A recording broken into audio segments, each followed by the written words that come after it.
ଜେଜେ ଜେଜେ ଗୋଟେ କାହାଣୀଟେ କୁହ ନା। କାହାଣୀ?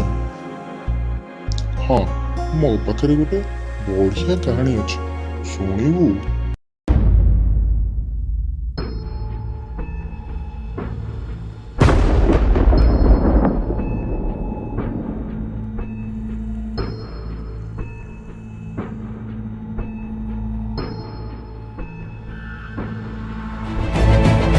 ଦିନେ କିନ୍ତୁ ଏ କଳା ମେଘ ମୋ ମୃତ୍ୟୁର ସାକ୍ଷୀ ରହିଲା। ସେ ମୋତେ ନିଶ୍ଚିନ୍ତ ନ୍ୟାୟ ଦେବ। ତୋ ଭୁଲର ଦଣ୍ଡ ତୋତେ ନିଶ୍ଚିନ୍ତ ମିଳିବ।